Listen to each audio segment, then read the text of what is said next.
নমস্কাৰ আজি সবিয়াহলৈ মহান্তনী মহন্তই স্বাগতম জনাইছো ৰাজ্যত শেহতীয়াকৈ এনেকুৱা এটা ঘটনা সংঘটিত হৈছে যাৰ কথা হয়তো বহুতে কল্পনাই কৰিব নোৱাৰে আৰু যদি কল্পনা কৰে তেনে ক্ষেত্ৰত এই কল্পনাও অতি কঠোৰ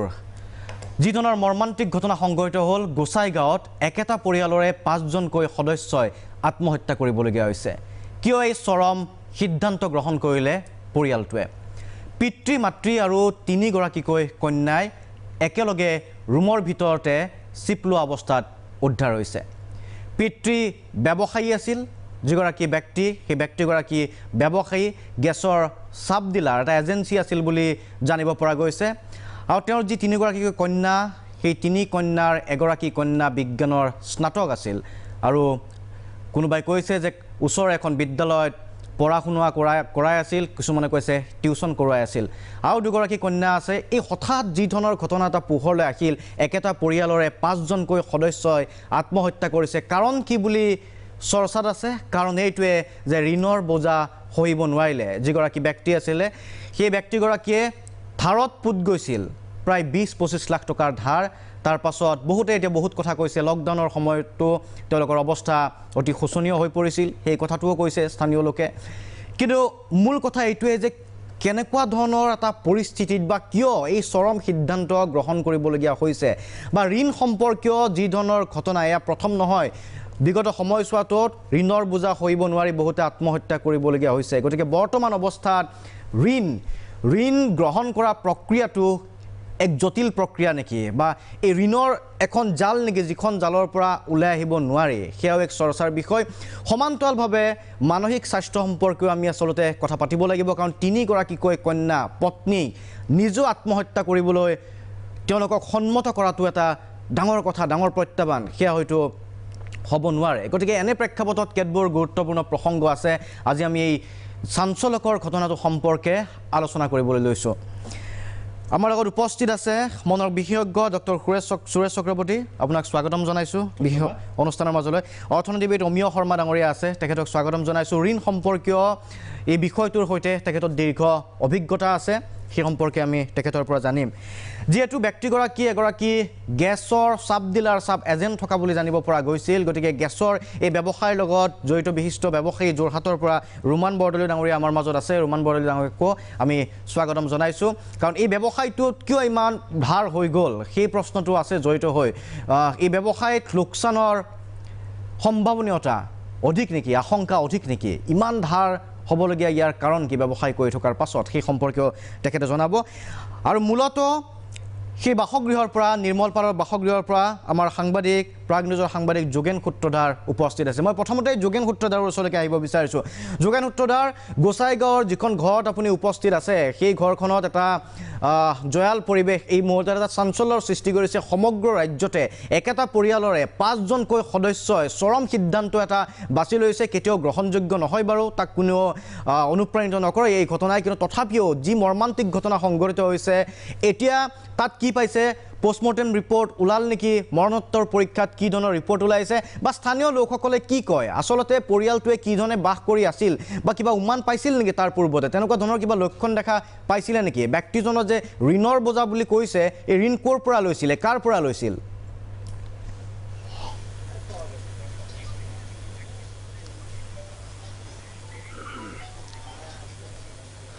হয় শান্তনু সঁচাকৈয়ে ক'ব লাগিব যে কোকৰাঝাৰ জিলাৰ গোসাইগাঁৱৰ তুলসীবিল অঞ্চলত যি এক মৰ্মান্তিক ঘটনা ঘটা হৈছিলে য'ত নেকি 5টাৰ জীৱন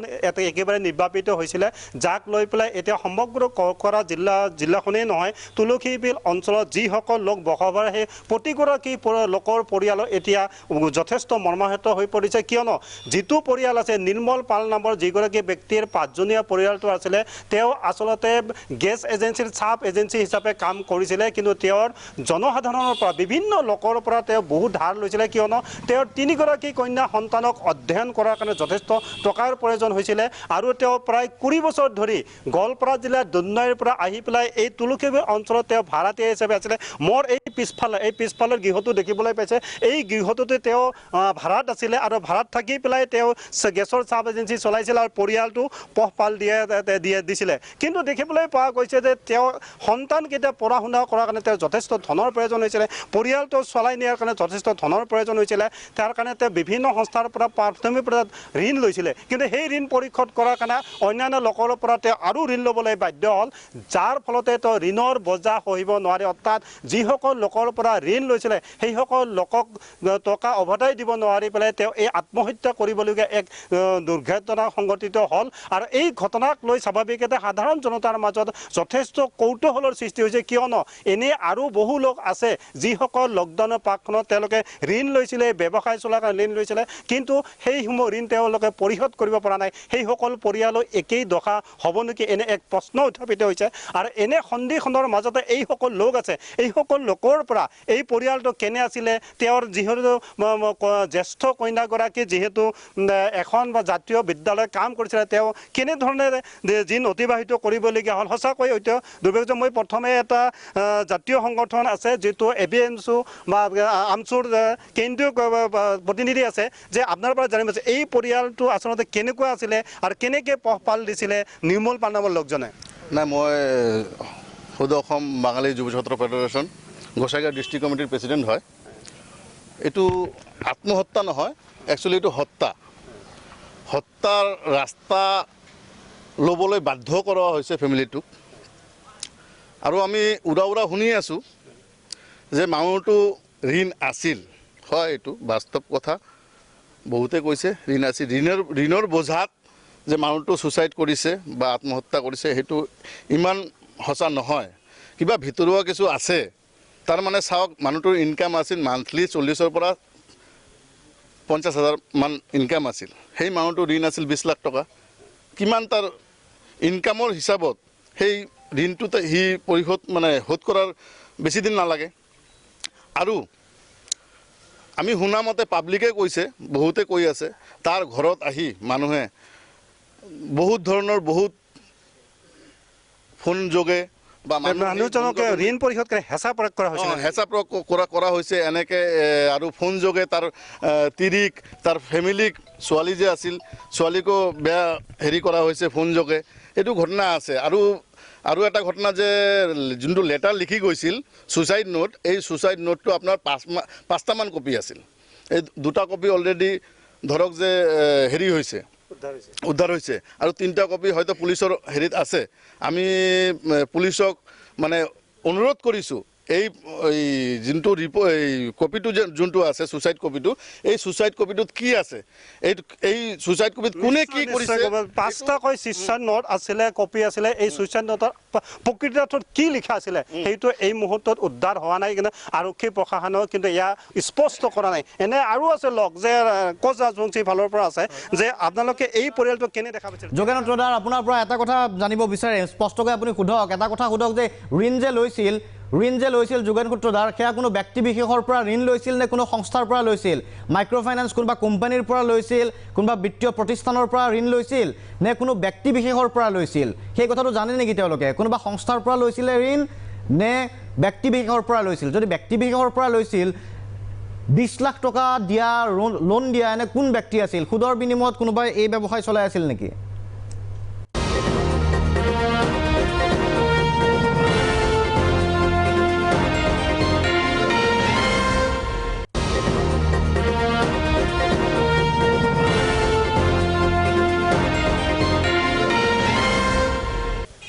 আচ্ছা নিশ্চিতভাৱে যে আপোনালোকৰ যে এই নিৰ্মল পাল নামৰ যিগৰাকী লোকে ধাৰ লৈছিলে ঋণ লৈছিলে তেওঁ কোনো মাইক্ৰ' ফাইনেন্স বা কোনো বিত্তীয় প্ৰতিষ্ঠানৰ পৰা লৈছিলে নে বোলে কোনো ব্যক্তি বিশেষৰ পৰা লৈছিলে আপোনাৰ ধৰক যে গেছ এজেঞ্চিৰ পৰা তাততো লোন আছিলে আৰু পাব্লিকৰ পৰাও লৈছিল কিন্তু কথা এইটো নহয় কথা ঋণ লৈ পেলাই ঋণ দি পেলাই ব্যৱসায় চলাইছে নেকি হয় তাৰমানে যিমান মানুহৰ পৰা ঋণ লৈছিল মিনিমাম 5% 10% ঋণ ইণ্টাৰেষ্টত লৈছিল সি ঋণ সুদৰ পিছতো তাৰ মানে দিন ডাবল হৈ গৈ আছিল এই উপায় নাই আৰু ফোন যোগে হওক ঘৰত আহি হওক তাই সিহঁতক মানে ধমকি এইবিলাক কৰি থাকে নিশ্চিতভাৱে হয় ব্যক্তি বিশেষৰ পৰা ঋণ লৈছিলে কিন্তু তেওঁলোকৰ যি 3গৰাকী কন্যা আছে তেওঁলোকে কেতিয়াবা অশালীন ব্যৱহাৰ বা পৰিয়ালটো কেনেধৰণৰ যে আপোনালোকে পাইছিলে হয় আমি ইয়াৰে বাসিন্দা হয় আমি বহুদিনৰ পৰা তেখেতক ইয়াতে দেখোঁ, তেখেত ইয়াতে গেছৰ বিজনেছ কৰে। আমি তেখেতৰ পৰিয়ালটো আমি ভালে দেখিছোঁ। তেখেতৰ যিটো ছোৱালী আছিলে, তিনিজনী ছোৱালী আছিলে, ভালে ইয়াতে পঢ়া শুনা কৰিছে। আৰু তেখেত তিনিজনক কোনোদিনো আমি বেয়া কোনো ব্যৱহাৰ দেখা নাছিলোঁ। তেখেত ভালেভাৱে চলিছিলে। কিন্তু দুৰ্ভাগ্যজনক মানে ঘটনা, যিটো মৰ্মান্তিক ঘটনা তেখেতে আজি নিশ্চিতভাৱে অত্যন্ত দুৰ্ভাগ্যজনক কথা ABMCৰ পৰা আছে যে যিটো এটা মৰ্মান্তিক ঘটনা, এই ঘটনাটোক আপোনালোকে কেনেদৰে লৈছে যে আৰু এনে ধৰণৰ ঘটনা? ঠিক আছে যোগেন সূত্ৰধাৰ, মই আহিম আপোনাৰ ওচৰলৈকে। আপোনাৰ ওচৰত যিগৰাকী প্ৰতিনিধি আছে আমি তেওঁৰ সৈতে কথা পাতিম। যিটো ঘটনা সংঘটিত হৈ গৈছে ইতিমধ্যে যোগেন সূত্ৰধাৰে জনাইছে, স্থানীয় লোকসকলে জনাইছে যে ঋণৰ তাত বোজা আছিলে আৰু ঋণৰ বোজা সহিব নোৱাৰিয়ে বিভিন্ন ধৰণৰ ধমকি প্ৰদান কৰা হৈছিলে, অশালীন ব্যৱহাৰ কৰা বুলিও সেই ধৰণৰ অভিযোগ উত্থাপিত হৈছে আৰু তাৰ পাছতে এই চৰম সিদ্ধান্ত লোৱা বুলি জানিব পৰা গৈছে। এই প্ৰেক্ষাপটত বিভিন্ন প্ৰশ্ন মনলৈ আহে। আচলতে সমগ্ৰ পৰিয়ালটোৱে এই ধৰণে সন্মতি দিয়াত কি ধৰণে সন্মতি দিব পাৰে? কিন্তু তাৰ লগতে মই এটা কথা জানিব বিচাৰিম, মই সেইবাবে ৰোমান বৰদলৈ ডাঙৰীয়াৰ ওচৰলৈকে যাব বিচাৰিছোঁ। তাৰ পাছত মই ষ্টুডিঅ'ত কথা পাতিম। গেছ ব্যৱসায়ৰ লগত দীৰ্ঘদিন ধৰি জড়িত ৰোমান বৰদলৈ ডাঙৰীয়া যোৰহাটত আছে আমাৰ লগত। এই যিটো কথা কৈছে, এটা গেছ এজেঞ্চি, চাব এজেঞ্চি বুলি কোৱা হৈছে, চাব এজেণ্ট হিচাপে তেওঁ কাম কৰি আছিল আৰু তেওঁ ব্যৱসায়ৰ লগত জড়িত। তেওঁৰ এজেঞ্চিৰ কাৰণেও ধাৰ আছিলে, বিভিন্ন লোকৰ পৰাও ধাৰ লৈছিলে। এই ব্যৱসায়টোৰ লগত যিহেতু আপুনি দীৰ্ঘদিন ধৰি জড়িত, এই ধৰণৰ এটা ব্যৱসায় কৰি থাকিলে তেনেকুৱা এটা ব্যক্তি চৰম লোকচানৰ সন্মুখীন হৈ আত্মহত্যা কৰিবলগীয়া ঘটনা হ'ব পাৰে জানো? প্ৰথম কথা, এই ঘটনাটো খুব দুৰ্ভাগ্যজনক, বৰ মৰ্মান্তিক ঘটনা। কিন্তু এই ঘটনাটোৰ পৰিপ্ৰেক্ষিতত মই এটা কথা ক'ব খোজোঁ যে গেছ এজেঞ্চিত কোনো চাব এজেঞ্চিৰ ছিষ্টেমেই নাই। গেছ এজেঞ্চিত কোনো চাব এজেঞ্চিৰ ছিষ্টেমেই নাই। কেতিয়াও আমাৰ ইণ্ডিয়ান অইল কৰ্পৰেশ্যন বা আমাৰ যিটো ভাৰতীয় তেল নিগম, হিন্দুস্তান পেট্ৰলিয়াম বা ভাৰত পেট্ৰল, কোনো মানে অইল কোম্পানীৰে চাব এজেঞ্চিৰ ছিষ্টেমেই নাই ক'তো। গতিকে মই তেওঁ আজি বাতৰিত পঢ়িলোঁ যে তেওঁ চাব এজেঞ্চি চলাইছিলে। মই এইটো বুজি নাপালোঁ কেনেকুৱা ধৰণৰ চাব এজেঞ্চি হ'ব। এতিয়া নতুনকৈ গভৰ্ণমেণ্টে CHC বুলি কিছুমান বস্তু দিব লৈছে, কমন ছাৰ্ভিচ চেণ্টাৰ। সেইটোৰ যোগেদি কিছুমান গেছ মানে বহুত ছাৰ্ভিচ দিব, অকল গেছ এজেঞ্চি ছাৰ্ভিচে নহয়, তাৰ যোগেদি কিছুমান মানুহক এমপ্লয়মেণ্ট দিছে, সেইটো বেলেগ বস্তু এটা। কিন্তু চাব এজেঞ্চি আচলতে কোনো ছিষ্টেমেই নাই। হেল্ল', হয় শুনি আছোঁ, আপুনি কৈ যাওক। লাইনটো কাটি গ'ল নেকি? নাই নাই, আমি শুনি আছোঁ বৰদলৈ ডাঙৰীয়া, আমি শুনি আছোঁ, আপুনি কৈ যাওক। আপুনি কৈ যাওক যে আচলতে চাব এজেঞ্চি ল'ব নোৱাৰে বুলি আপুনি কৈছে, কিন্তু তেওঁ যি ধৰণে ব্যৱসায় কৰিছে, এই মই লাভ লোকচানৰ কথাটো জানিব বিচাৰিছিলোঁ যে এই ধৰণে বৃহৎ লোকচানৰ সন্মুখীন হ'ব পাৰে। বিষয়ে ক'বলৈ গ'লে হয়, নাই, লাভ লোকচানৰ বিষয়ে ক'বলৈ গ'লে চাওক, এক নম্বৰ কথা, চাব এজেঞ্চিৰ ছিষ্টেমে নাই। তেওঁলোকে যদি কিবা এটা চলাইছিলে আনঅথৰাইজকৈ চলাইছিলে, কিন্তু আনঅথৰাইজকৈ চলালেও যিটো ছিষ্টেমত তেওঁলোকে চলাইছিলে, কি বুজা পৰা হৈছিলে গেছ এজেঞ্চিৰ লগত, সেইটো মই ক'ব নাজানিম। কিন্তু সেই বুজা পৰা দি চলিলেও তেওঁলোকে চলিবলৈ কোনো দিগদাৰী হ'ব নালাগে। এটা পৰিয়াল চলিবলৈ, 3জনীয়া 4-5জনীয়া মানুহৰ পৰিয়াল এটা চলিবলৈ কোনো অসুবিধা হ'ব নালাগে। হয়, নিখন দেখে। ধন্যবাদ জ্ঞাপন কৰিছোঁ। মই আহিম আপোনাৰ ওচৰলৈকে, আৰু কেইবাটাও প্ৰশ্ন আছে। কিন্তু এটা কথা স্পষ্ট কৰি দিছে ৰোমান বৰদলৈ ডাঙৰীয়াই যে যি ধৰণৰ ব্যৱসায় কৰিছিল, যিটো ব্যৱসায় কৰিছিল, সেই ব্যৱসায়টোৰে আচলতে চলিবলৈ ইমান অসুবিধা হোৱাৰ কথা নাছিলে। তাত স্থানীয় লোকসকলেও কৈছে যে তেওঁ হয়তো মাহেকত 40,000 টকা এটা উপাৰ্জন কৰি আছিল, সেইটোৰে তেখেতৰ পৰিয়ালটো হয়তো চলি গ'লহেঁতেন। কিন্তু তাৰ পাছতো প্ৰত্যাহ্বান, এনেকুৱা কি প্ৰত্যাহ্বান আহিল যাৰ বাবে চৰম সিদ্ধান্ত ল'বলগীয়া হৈছে। সমগ্ৰ ৰাজ্য কঁপি উঠিছে। একেটা পৰিয়ালৰে 5জনকৈ সদস্যই আত্মহত্যা কৰাটো সহজ কথা নহয়। এটা সময় বাণিজ্যিক বিৰতি, উভতি আহিম।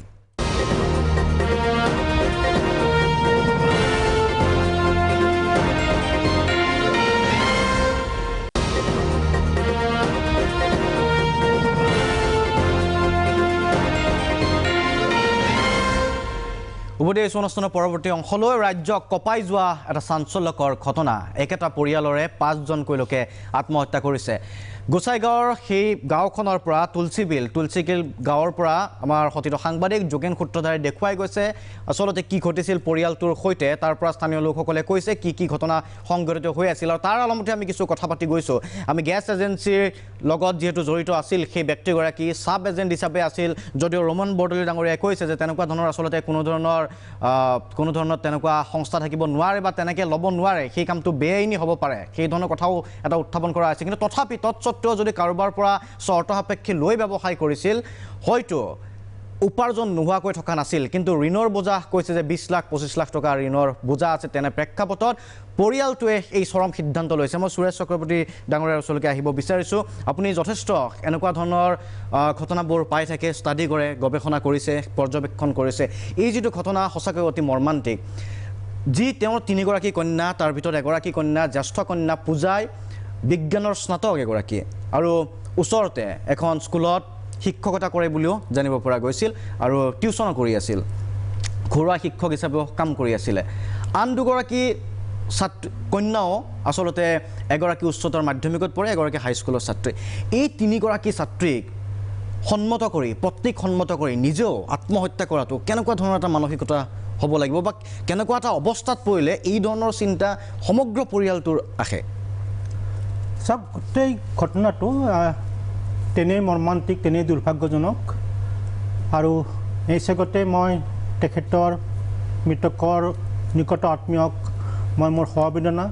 আৰু সহমৰ্মিতা প্ৰকাশ কৰিছোঁ আৰু নিজেই বৰ দুখ পাইছোঁ যে এই ঘটনাটো লৈ পেলাই আমি আজি ষ্টুডিঅ'ত বহিব লগা হৈছে তেনে বেদনাদায়ক ঘটনা আমি যদি অকণমান বেছি দূৰে নহয় 2018লৈ যাওঁ তেনেকুৱা এটা ঘটনা বুঢ়াৰী কাণ্ড বুলি যিটো শুনিছিলোঁ আমি পৰিয়ালৰ 10জন মানুহে একেলগে সুইচাইড কৰিছিলে আৰু তাৰে জ্যেষ্ঠজনক যিহেতু তেওঁ আত্মহত্যা হেৰি কৰিব নোৱাৰে নিজে হেং কৰিব নোৱাৰে তেওঁক ষ্ট্ৰেংগুলেট কৰা হৈছিলে গলত টিপি মাৰা হৈছিলে সেইটো এটা ঘটনা ছেকেণ্ড ঘটনা হৈছিলে আপোনাৰ 2019ত তেলেংগানাত যিটো আপোনাৰ ইণ্টাৰমিডিয়েট পৰীক্ষা দিয়াৰ পিছত সেইটো ঠিক মাছ বুলি ক'ব নোৱাৰে উইদিন 1 উইক 19জন ল'ৰা ছোৱালীয়ে সুইচাইড কৰিছিলে and this is the third আমাৰ অসমত গোহাঁইগাঁৱত কালি হৈ যোৱা ঘটনাটো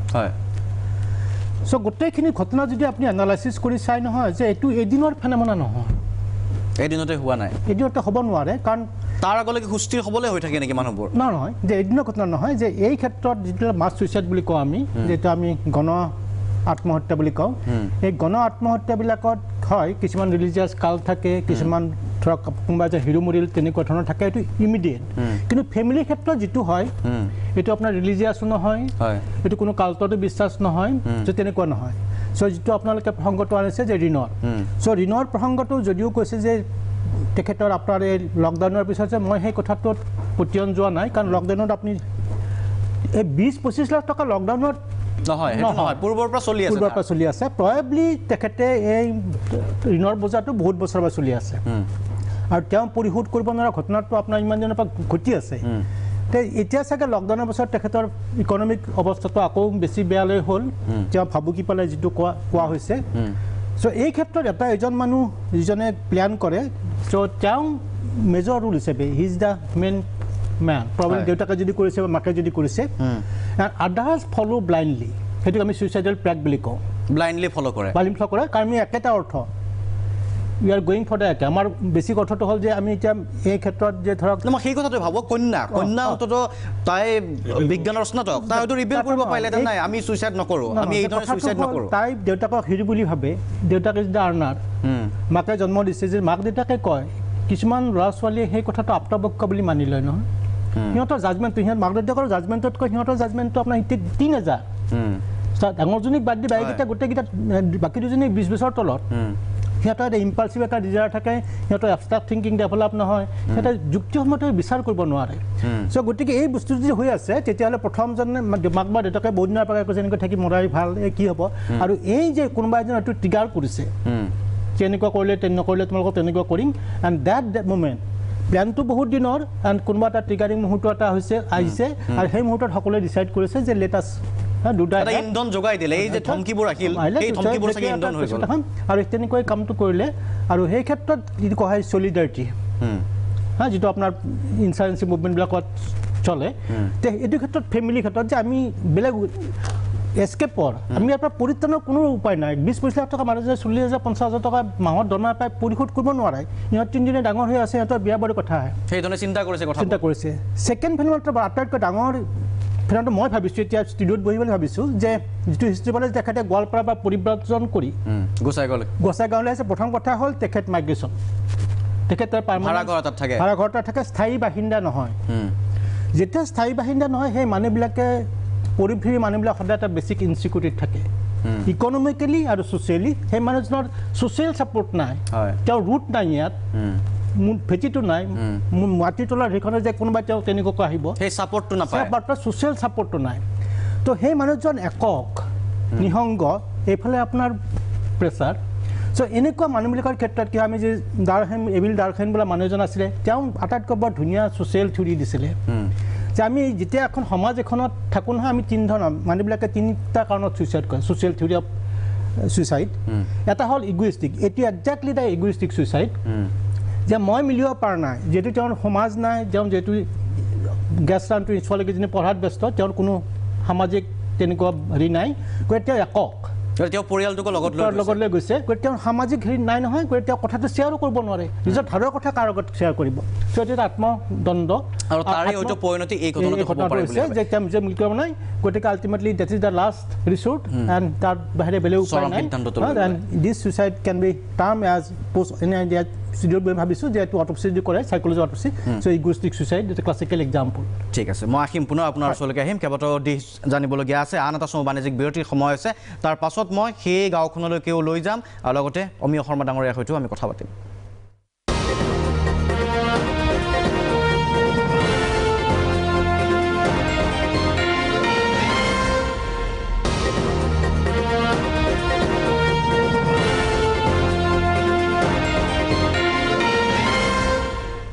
উভতি এই অনুষ্ঠানৰ পৰৱৰ্তী অংশলৈ আমি কথা পাতি আছিলোঁ চাঞ্চল্যকৰ আত্মহত্যা সম্পৰ্কে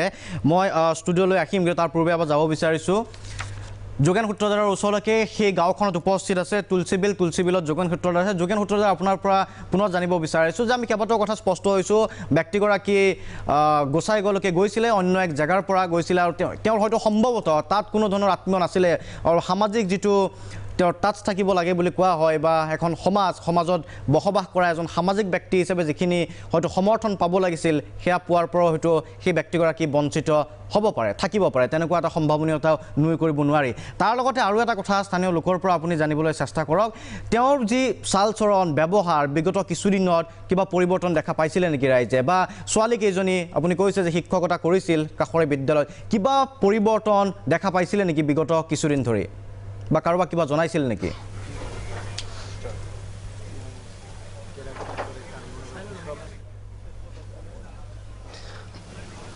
হয় অন্ততঃ সঁচাকৈয়ে মই ইয়াত থকা তুলসীবিল অঞ্চলত যিসকল লোক আছে তেওঁলোকৰ ইতিমধ্যে বিভিন্ন ধৰণে কথা বতৰা কৰিছোঁ আৰু তেওঁলোকৰ পৰা বহু কথাই আমি জানিব পাৰিছোঁ এনে সন্ধিখনত আটাইতকৈ এই পৰিয়ালটোৰ সৈতে যোগসূত্ৰ আছিল এগৰাকী লোক আৰু যিগৰাকী লোকৰ মাজত মাত্ৰ এখন পকী বেৰ আৰু দৈনন্দিন তেওঁলোকৰ পকী বেৰৰ ওপৰেৰে কথা বতৰা চলে আৰু যিকোনো সমস্যা যিকোনো তেওঁলোকৰ কথোপকথন সদায় আলোচনা বিলোচনাৰ মাজেৰে চলে আৰু এনেকুৱাকৈ এই তিনিগৰাকী নিৰ্মলপাৰাৰ যি তিনিগৰাকী কন্যা আছিলে তিনিওগৰাকী কন্যাই কিন্তু চুবুৰীয়া যিটো মুছলিম পৰিয়াল আছে তেওঁৰ তিনিটা ল'ৰাক কিন্তু ভাই ফটা বা অন্যান্য যিকোনো অনুষ্ঠান হ'লে তেওঁলোকক মাতি নি পেলাই বিভিন্ন ধৰণৰ কাৰ্য সম্পন্ন কৰে সেইগৰাকী ব্যক্তিলৈ মই প্ৰথমে কথা পাতিব বিচাৰিম যে আপোনাৰ ওচৰলৈ আছোঁ যে আপোনাৰ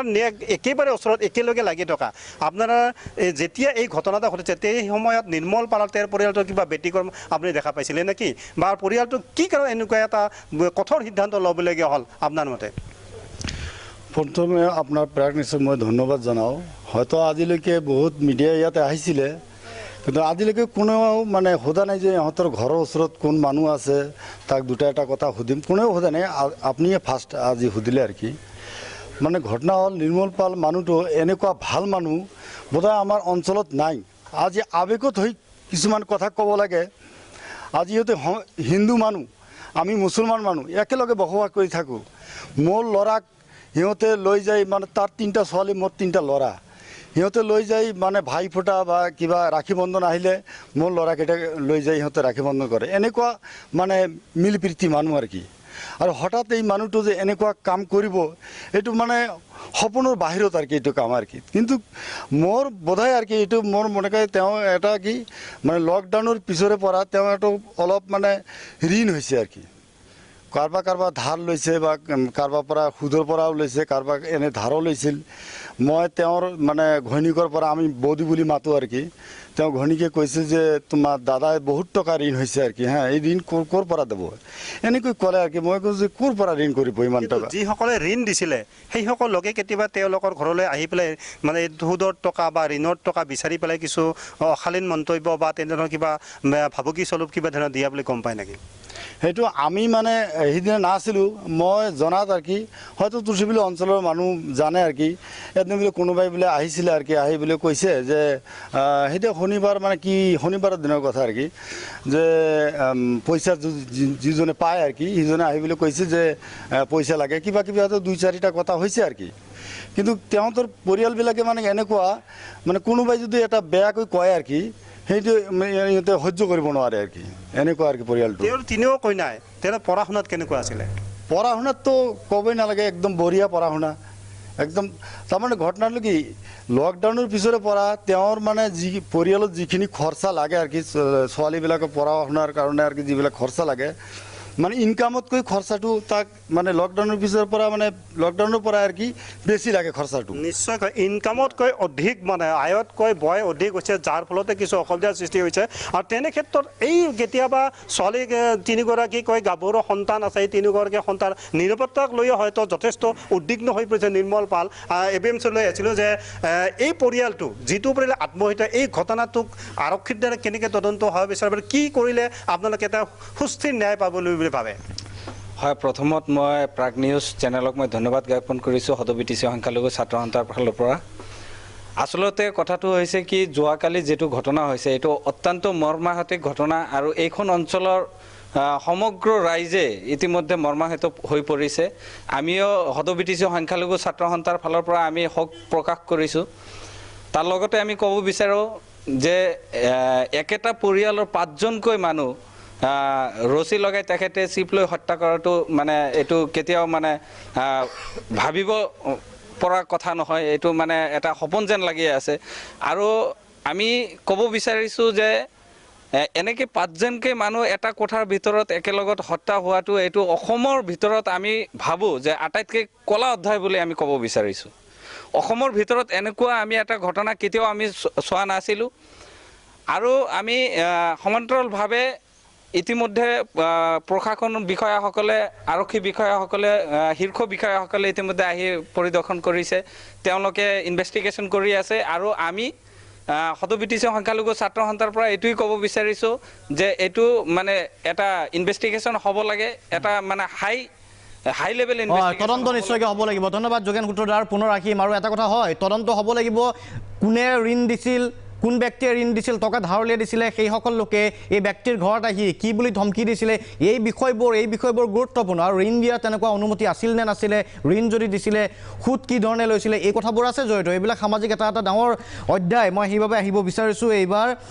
অমিয় শৰ্মা ডাঙৰীয়াৰ ওচৰলৈকে ঋণ সম্পৰ্কীয় কেইবাটাও আলোচনাত আমি ভাগ লৈছোঁ আপুনি ভাগ লৈছে অংশ লৈছে গতিকে এই আজিৰ যিটো ঘটনা মূলতঃ কোৱা হৈছে লকডাউনৰ সময়ৰ পৰাই তেখেতৰ অৱস্থা আৰু অধিক শোচনীয় হ'ল হয় হয়তো পূৰ্বৰ পৰা ঋণ আছিলে কিন্তু লকডাউনৰ পৰা যিটো সাধাৰণতে বহু লোকৰ সমস্যা হৈছে দেশত বা সমগ্ৰ পৃথিৱীতে তেওঁ তাৰ মাজৰে এগৰাকী ভুক্তভোগী কিন্তু যে ঋণৰ কথাটো কৈছে ঋণ লৈছে ব্যক্তিবিশেষৰ পৰা লোৱা বুলি কৈছে বাৰু লোৱাৰ পাছত ঘৰত আহি ভাবুকি প্ৰদান এনে প্ৰেক্ষাপটত আপুনি কিদৰে বিশ্লেষণ কৰে ঋণ ব্যৱস্থাটো বা লকডাউনৰ পাছৰ অৰ্থনীতিত এই ক্ষুদ্ৰ ব্যৱসায়ীসকলৰ একেবাৰে ক্ষুদ্ৰ ব্যৱসায়ীত পৰিব নে কিহত পৰিব আপুনি বিশ্লেষণ কৰিব কি ধৰণে আচলতে ক্ষতিগ্ৰস্ত হৈছে বা সামগ্ৰিক ঋণ ব্যৱস্থাটো কেনেকুৱা হোৱাটো প্ৰয়োজন আছিল আজি যদি বেংকৰ পৰা ঋণ এটা পালেহেঁতেন এনেকুৱা কাণ্ড হয়তো সংঘটিত নহ'লহেঁতেন নিশ্চয় আমাৰ এই গোটেই চিষ্টেমতে আমি যদি চাওঁ এতিয়া আমাৰ বেংকিং ছেক্টৰৰ যে ডেভেলপমেণ্ট হৈ আছে সেইটো কেইবছৰমান যোৱা হয়তো 20 বছৰমানৰ পিছত আমাৰ একদম দুখীয়া নিচলা মানুহৰ পৰা যিটো আগত পাব্লিক ছেক্টৰ আমাৰ বেংকৰ যিটো এটা দিয়াৰ প্ৰচেষ্টা এটা আছিলে গভৰ্ণমেণ্টে এটা ৰেগুলেট কৰি আছিলে তেওঁলোকে চাই আছিলে সেই বস্তুটো ছাডেনলি নোহোৱা হ'ল আৰু মই সেইকাৰণে কৈছোঁ যে এইটো কোনোবা সংস্থাৰ পৰা ল'ব লাগিছে লোনটো নে পাৰ্চনেলি লৈছে কাৰণ এটা কথা জানো যে বেংকে ইমান লোন যদি তেওঁলোকৰ ছিকিউৰিটি আদি নাই তেওঁ যদি ইনকাম ভাল হয় কোনো বেংকে লোন নিদিয়ে গতিকে বেংকৰ পৰা হয়তো 1 লাখ 2 লাখ থাকিব পাৰে ইমান 20 লাখ টকা বেংকৰ তেওঁ যে পাইছে সেইটো কোনোবা বদমাচি কৰি দিব পাৰে কিন্তু এনে নৰ্মেলি বেংকৰ পৰা নাপায় থাৰ্ডলি মানি লেণ্ডাৰবোৰ যে কৰে আচল প্ৰফেচনেল মানি লেণ্ডাৰ সিহঁতে চাই লয় গতিকে সিহঁতেও লোন নিদিয়ে তৎক্ষণাত যে আপুনি গ'লেই যে মোক ইমানখিনি লোন টকা 10 লাখ টকা দিয়ে নিদিয়ে কোনো মানি লেণ্ডাৰ নিদিয়ে ছিকিউৰিটি যথেষ্ট ছিকিউৰিটি বল তেতিয়া হয়তো দিব পাৰে মানি লেণ্ডাৰ কিন্তু এইটো সেইকাৰণে মই ভাবিছোঁ মাজত এটা অনুষ্ঠান আছে যিবোৰ অনুষ্ঠানবোৰ যিবোৰে বেংকৰ পৰা লোন দিয়ে যেনে চেল্ফ হেল্প গ্ৰুপ আত্মসহায়ক গোটবোৰে কি কৰে গভৰ্ণমেণ্টৰ পৰা হওক বা বেংকৰ পৰা তেওঁলোকে লোন পালে 7% 10%ত আৰু তেওঁলোকে গাঁৱত আজিকালি বিজনেছ কৰি আছে তেওঁলোকে লোনেই দিয়ে যদিও কাম কৰিব লাগিছিল বিজনেছ কৰিব লাগিছিল বিজনেছ নকৰি পেলাই মান্থলি 10টা সুতত লোন দিয়ে গতিকে সেইটো চাৰিপিনে গঢ় লৈ উঠিছে আৰু অসমত এটা সঞ্চয় বোলা বুলি শব্দ আছে সঞ্চয় মানে কেইজনমান ডেকা ল'ৰাই মিলি পেলাই গাঁৱত তেওঁলোকে এই চাকৰিয়াল বা স্কুল মাষ্টৰ হওক তেনেধৰণৰ প্ৰত্যেকৰ নিজৰ পইচাও দিয়ে চাকৰি বিচৰাতকৈ সেইটো ভাবে যে আমি এটা সঞ্চয় খোলোঁ সঞ্চয় মানে কি প্ৰত্যেকে পইচা দিলে হয়তো 10 লাখ মান টকা হ'ল 10 লাখ মান তেওঁলোকে 1 লাখ 50,000 এনেকৈ লোন দিলে 10% সুতত বা সেইটো বেছ সুতত দেই মান্থলি 5 to 10% সুতত দিলে দি পেলাই পইচাটো তেওঁলোকে কালেক্ট কৰি লয় আৰু ঘূৰাই দিব নোৱাৰিলে ডকা কাৰণ সেই মই কৈছোঁ নহয় ডেকা ল'ৰাই কৰিছে কিছুমান ভাল সঞ্চয় কৰি আছে তেওঁলোকে সঞ্চয় দি পেলাই এইটো কিছুমানৰ সহায় হৈছে একোটা সঞ্চয় ইনফেক্ট 1 কোটি লৈ দিব পাৰিছে 1 কোটি টকা তেওঁলোকে ফাণ্ড হৈছে যিটোৰ পৰা তেওঁলোকে গাঁৱত দি আছে দেই কিন্তু মই ভাবিলোঁ বেছিভাগ সঞ্চয় কিন্তু এই যে সুতত দি দিয়ে সৰু বিজনেছমেন হওক যেনেকৈ দিছিলে দি পেলাই তাৰপিছত কি হ'ল ল'ব নোৱাৰিলে এখন দাবী ধমকি দিছিলে তেওঁৰ সুত দিব ল'ব নোৱাৰিলে ল'ব নি পেলাই সিহঁতেও ধ্বংস হৈ যায় আৰু সঞ্চয়বোৰে কিছুমান সঞ্চয় সেই তাৰপিছত কি হ'ল তেনেকৈ 10জন যদি তেনেধৰণৰ বড়োৱাক দি দিয়ে অলপ বিজনেছ আৰু 10টা বিজনেছ যদি মাৰ খাওক তেতিয়াহ'লে সঞ্চয় লাহে লাহে নোহোৱা হ'ল যেতিয়া তেওঁলোকক ডিপজিটৰে আহিবলৈ পইচা ঘূৰাই দিয়া বহুতে পলাই যায় বহুতে কিবা কিবি কৈ মাটি বিক্ৰী কৰি হ'লে মাৰি দিয়ে তাৰপিছত বোলে আজিৰ পৰা নমস্কাৰ সঞ্চয় নকৰোঁ কিন্তু সঞ্চয় বস্তুটো অসমত চুকৈ কোণে হৈ আছে সঞ্চয়টো তাৰ ওপৰত মাইক্ৰ' ফাইনেন্সবোৰ আছেই আমাৰ প্ৰায় 20টামান ডাঙৰ ডাঙৰ অনুষ্ঠানে যিবোৰ লোন দি আছে এতিয়া শুনিলেও HDFC বেংকে লোন দিয়ে মাইক্ৰ' ফাইনেন্স দিয়ে IDFCয়ে দিয়ে এক্সিছ বেংকে দিয়ে অলপতে আজি পঢ়ি আছোঁ ষ্টেট বেংকো আৰম্ভ কৰিছে মাইক্ৰ' ফাইনেন্স ষ্টেট বেংকো কৰিছে কৰিব গৈছে এনেই যদি কথাটো একেটাই তেওঁলোকে ডাইৰেক্টলি লোনটো নিদিয়ে কিন্তু তেওঁলোকে যি ব্যক্তিক ডাইৰেক্টলি লোন নিদিয়ে মাইক্ৰ' ফাইনেন্সে তেওঁলোকক দি দিব সেই ব্যক্তিকে এইবাৰ কি কৈছে তেওঁলোকে ডাইৰেক্টলি সৰু লোন দিব খুজিছে দেই আগতে মাইক্ৰ' ফাইনেন্স ইনষ্টিটিউশ্যনৰ দিছিলতো এতিয়া মাইক্ৰ' ফাইনেন্স ইনষ্টিটিউট নিদিবা তেওঁলোকে ডাইৰেক্টলি লোন দিব খুজিছে যে আমি নিজেই কৰিম কিন্তু ইণ্টাৰেষ্টটো কি জানা নাই ইণ্টাৰেষ্টটো আকৌ 24-25% ইণ্টাৰেষ্টটো আকৌ হাইক কৰি থাকিব একদম মুখৰ কাৰণ এটা এই মানুহখিনি ৰিকভাৰী কৰিব পৰা এটা অৱস্থাৰ লৈতো আনিব লাগিব এতিয়া হৈছে প্ৰব্লেম হৈছে মাইক্ৰ' ফাইনেন্সত মানে এইটো চলি আছে মাইক্ৰ' ফাইনেন্স ইনষ্টিটিউশ্যন বেংকৰ কাৰণে ভাল বস্তু কাৰণ ৰিকভাৰী ধুনীয়া ইনকাম কৰিছে MFIবোৰ ধনী হৈছে বেংকবোৰে ধুনীয়াকৈ লোন দি পেলাই আৰু মই যে কৈছিলোঁ আজিকালি সৰু সৰু লোনৰ কথা নাপায় বেংকবোৰে কি কৰে যেতিয়া এই প্ৰায়ৰিটি মিট কৰিব লগা হয় প্ৰায়ৰিটি লেণ্ডিং তেতিয়া তেওঁলোকে এটা মাইক্ৰ' ফাইনেন্স ধৰে আচ্ছা তোমাৰ লোনখিনি মোক দিয়াচোন মোৰ নামত মোৰ বহিলৈ লৈ আহোঁ আৰু তোমাক এইখিনি পইচা মই দি দিলোঁ গতিকে সেইটো কৰিলে একদম ছিকিউৰ্ড লোন মানে কি বেংকে মাৰ নোখোৱাকৈ কিছুমান সৰু লোন দি পেলাই প্ৰায়ৰিটি হিচাপে লোনটো শেষ কৰি দিয়ে তেনেকৈ ফেব্ৰুৱাৰী মানত হৈ যায় দেই বেংকৰ এইটো এইবোৰ খেল আৰু কিছুমান তাৰপিছত কি হয়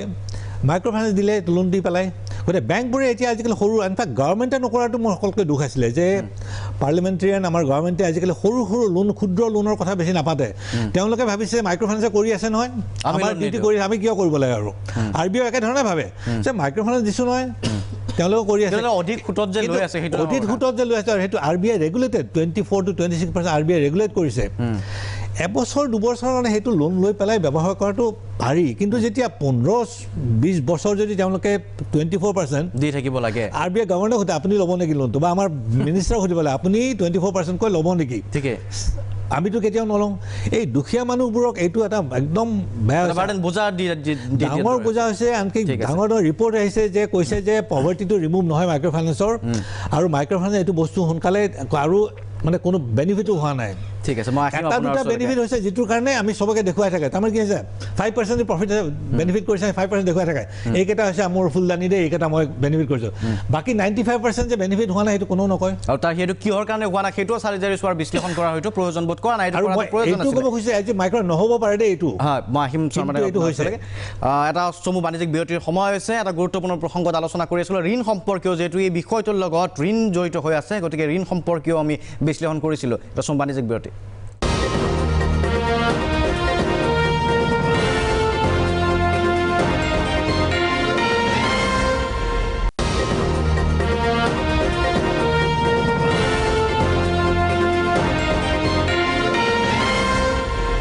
উপদেশো অনুষ্ঠানৰ শেষ অংশলৈ মই এবাৰ যাব বিচাৰিছোঁ এতিয়া ৰোমান বৰদলৈ ডাঙৰীয়াৰ ওচৰলৈকে সেইবাৰৰ বাবে সময় যিহেতু কম আছে শেষৰটো মন্তব্য ৰোমান বৰদলৈ ডাঙৰীয়া আমি আলোচনা কৰি গৈছিলোঁ প্ৰথমতে আপুনি উল্লেখ কৰিছিল যে ব্যক্তিগৰাকীয়ে যিটো ব্যৱসায় কৰিছিল আচলতে লিগেলি আইনগতভাৱে কৰিব নোৱাৰে সেই ধৰণে নাই তথাপি তেখেতে হয়তো কাৰোবাৰ পৰা লাইচেঞ্চ লৈ কৰিছিল লাইচেঞ্চ লৈ ধাৰলৈ লৈ বা কি ধৰণে কি চুক্তি সম্পৰ্কে কৰিছিলে হয়তো তেখেতে ভালদৰে গম পালেহেঁতেন তথাপি আপুনি কিবা ক'ব বিচাৰিব নেকি এই ধৰণৰ ব্যৱসায় যদি সাব কণ্ট্ৰেক্টত বেলেগে কৰে তেনে প্ৰেক্ষাপটত প্ৰশাসনে এইবোৰত নজৰ দিয়াটো প্ৰয়োজন আছে বা প্ৰয়োজন সাপেক্ষে আপোনালোকৰ এই যিটো ঋণৰ ব্যৱস্থা সম্পৰ্কে আমি কথা পাতিছোঁ ঋণ আপোনালোকে বেংকৰ পৰা লাভ কৰে নে প্ৰয়োজন সাপেক্ষে মাইক্ৰ' ফাইনেন্সৰ পৰা ল'বলগীয়া হয়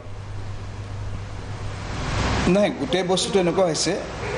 আনঅথৰাইজ বস্তু এটাত বেংকে যে ঋণ দিব সেইটো মই নাভাবোঁ তেওঁ ডেফিনেটলি ঋণ যিকোনো ব্যক্তিৰ পৰা লৈছে বা এনেকুৱা অনুষ্ঠানৰ পৰা লৈছে কিন্তু এই গোটেই পেণ্ডামিক পিৰিয়ডটোত যিটো ডিউৰিং লকডাউন ছমাহমান যিটো লকডাউন হৈ আছিলে সেই পিৰিয়ডটোত যিখিনি ব্যৱসায় ক্ষতিগ্ৰস্ত হোৱা নাই তাৰ ভিতৰত গেছ এজেঞ্চিও পৰিছে গতিকে গেছ এজেঞ্চিৰ লগত জড়িত থকা আনঅথৰাইজ বা অথৰাইজ যিয়েই হওক মানুহ কেতিয়াও লোকচানৰ সন্মুখীন হ'ব নালাগে তেওঁ ব্যৱসায়ৰ পৰা তেওঁৰ বেলেগ কিছু কথাতহে যদি লোন লৈছে কাৰোবাৰ ব্যক্তি বিষয় বা সেইটো মই ক'ব নাজানিম ঠিক আছে ধন্যবাদ জ্ঞাপন কৰিছোঁ সুন্দৰ প্ৰসংগ এটা কথা কৈছে আপুনি আৰু স্পষ্ট কৰি দিছে সময় যিহেতু কম আছে ডক্টৰ সুৰেশ চক্ৰৱৰ্তী ডাঙৰীয়াৰ ওচৰলৈকে আহিব বিচাৰোঁ তেখেতে কিন্তু এটা কথা কৈছে লকডাউনৰ কথা আমি কৈ আছিলোঁ কিন্তু গেছ ব্যৱসায়ীসকলে লকডাউনত লোকচানৰ সন্মুখীন হোৱা নাই বুলি কৈছে তেনে প্ৰেক্ষাপটত আচলতে পুনৰ সেই কথাটোৱে আহে কি ধৰণে মানসিক অৱস্থা এটাৰ সৃষ্টি হ'ল চ' এই ক্ষেত্ৰত মোৰ ক'ব লাগে নাই প্ৰত্যেকটো আত্মহত্যা ঘটনাই একক ঘটনা নহয় ই একেলগে ব্যক্তিজনক যিয়ে ঢুকাই তেওঁৰ পৰিয়ালটোক তেওঁ সমাজখনক আৰু গোটেই ৰাজ্যখনক আজি যেনেকৈ জোকাৰি গৈছে তেনেকুৱাকৈ জোকাৰি যায় চ' আমি ইয়াতে বিশেষকৈ এনেকুৱা ঘটনা হ'লে দুটা দিশত চাবলৈ এটা হ'ল মানসিক দিশ হুদাৰ সেই ফেমিলিটোৱে কিছুমান কিবা মানসিক বেমাৰত ভুগি আছিল নেকি সেই বস্তুটো চাব লাগে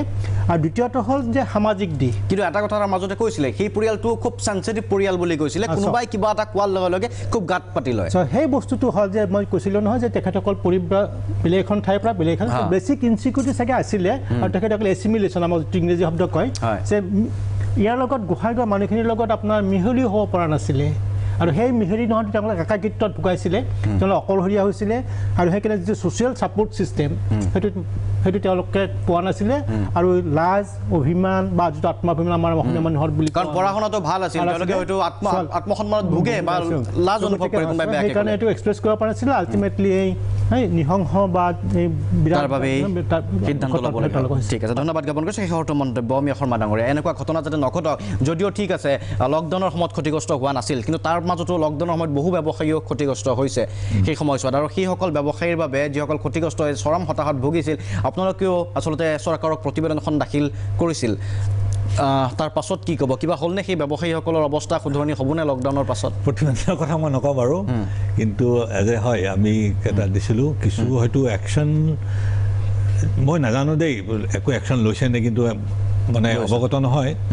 যা হওক আমাৰ প্ৰতিবেদন গৈছিলে কিন্তু এটা কথা ক'ব খুজিছোঁ আমাৰ যিটো এই মানি লেণ্ডিং এক্ট আছে 1934 ইমান বছৰ পিছত যে সেইটো যে এনেধৰণৰ সমাজৰ ব্যৱস্থাবোৰ বদলি আছে অথচ সেই এক্টবোৰত সোমাই পেলাই আমি কিয় নবদলাওঁ আচ্ছা মানি লেণ্ডিং ছেকেণ্ড থিং সেই ইমান পুৰণা কাৰণে কি হৈছে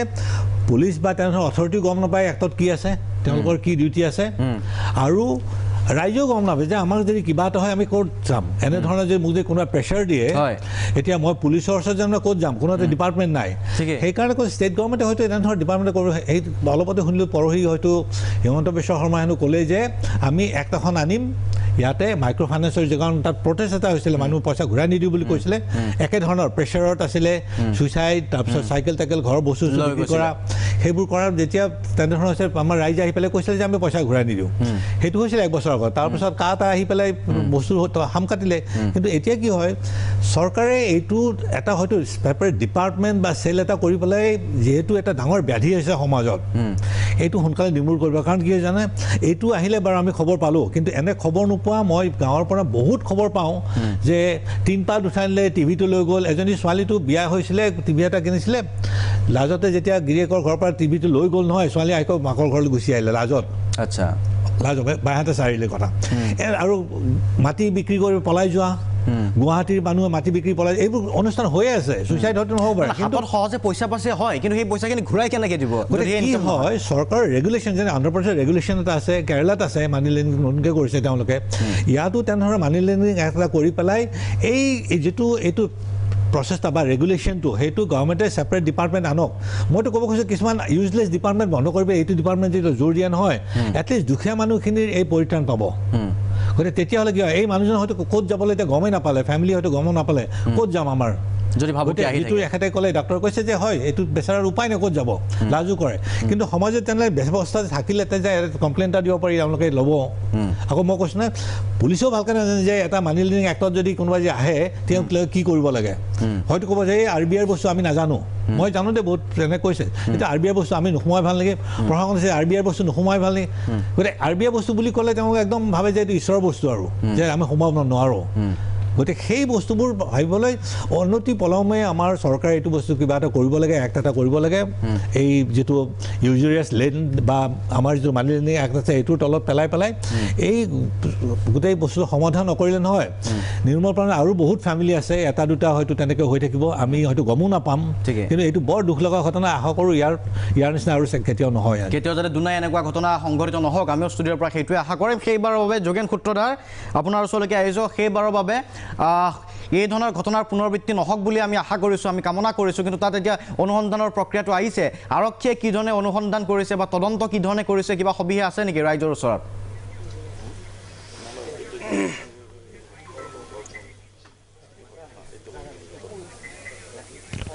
হয় শান্তনু নিশ্চিতভাৱে ৰাইজে দাবী উত্থাপন কৰিব তেওঁলোকৰ এই তদন্ত যাতে সঠিক ৰূপত হয় আৰু যি ছুইচাইড নোট 3 খিলা বা 5 খিলাকৈ লিখিছিলে সেই ছুইচাইড নোট স্পষ্টকৈ ওলাব লাগে তাকে দাবী উত্থাপন হৈছে আৰু প্ৰথমে আপোনাৰ ওচৰলৈ আপুনি কি দাবী উত্থাপন কৰিব প্ৰথমে কালি যিটো তুলসী বিলত ঘটনা হৈ গ'ল নিৰ্মল পালৰ পত্নী সহকাৰে 3জন ছোৱালী সেইটো খুব শোক প্ৰকাশ কৰিছোঁ সদৌ BTC বাঙালী যুৱ ছাত্ৰ ফেডাৰেশ্যনৰ পৰা লগতে কালিৰ যিটো মানে ঘটনা এইটো আমাৰ সদৌ BTC বাঙালী যুৱ ছাত্ৰ ফেডাৰেশ্যনে আমি এটা সন্দেহ প্ৰকাশ কৰিছোঁ এটা বিচনাত 3জনে দাবী মানে কি এইটো CBI তদন্ত হ'ব লাগে আৰু এইটো মানে যিটো মানে কি কয় হেৰি আছে আপোনাৰ কি কয় ছুইচাইড নোট এই নোটটো গোটেইখিনি অপেন হ'ব লাগে আৰু লগতে আমাৰ যেহেতু আমাৰ BTCৰ বৰ্তমান গভৰ্ণৰ নাই মহামান্য ছুইচাইড নোটটো স্পষ্ট হ'ব মুকলি হ'ব লাগে আৰু তদন্ত হ'ব লাগে আপুনি কি ক'ব ঠিক আছে ধন্যবাদ জ্ঞাপন কৰিছোঁ যোগেন সূত্ৰধাৰ ধন্যবাদ জ্ঞাপন কৰিছোঁ নিঃসন্দেহে স্থানীয় ৰাইজৰ মাজত সন্দেহ আছে কাৰণ একেটা পৰিয়ালৰে 5জনকৈ লোকে আত্মহত্যা কৰিছে ছুইচাইড নোটৰ কথা কৈছে সেই ছুইচাইড নোটো চালি জাৰি চাব লাগিব সেই ছুইচাইড নোট প্ৰকৃত নোট হয় ছুইচাইড নোট হয় নে নহয় সেই কথাটো আছে বা হত্যাৰ সন্দেহ হয়তো থাকিব পাৰে কেনেধৰণৰ মানসিক অৱস্থাত যদি আত্মহত্যা কৰিছে কি ধৰণৰ মানসিক অৱস্থা হ'ব পাৰে সেই সম্পৰ্কেও আমি চৰ্চা কৰিছোঁ সমান্তৰালভাৱে যদি ঋণে একমাত্ৰ কাৰণ হয় ছুইচাইড নোটত উল্লেখ কৰা ধৰণে গতিকে ঋণৰ ক্ষেত্ৰত চৰকাৰীভাৱে কি ধৰণৰ নীতি নিৰ্দেশনাৰ প্ৰয়োজন আছে সেই কথা চৰকাৰে অনুধাৱন কৰাটো নিঃসন্দেহে প্ৰয়োজন আছে কাৰণ এই আজিৰ ঘটনা নহয় সময়ে সময়ে তেনেকুৱা অভিযোগ উত্থাপিত হৈ আহিছে যিয়েই নহওক আমি আশা কৰিম যিমানেই ডাঙৰ প্ৰত্যাহ্বান নাহক কিয় মানুহ সন্মুখীন হ'ব লাগিব সেই প্ৰত্যাহ্বানৰ আৰু জীয়াই থকাটোৱে যিহেতু আমাৰ মূল উদ্দেশ্য বা জীয়াই থাকিবলৈ আমি শিকিব লাগিব সেইটোৱে আমাৰ কাম্য আমাৰ এই অনুষ্ঠানৰ মাজৰ পৰা আমি তাকেই কামনা কৰিছোঁ ইয়াৰ লগে লগে সবিশেষৰ পৰা শান্তনু মহন্তই বিদায় লৈছোঁ ধন্যবাদ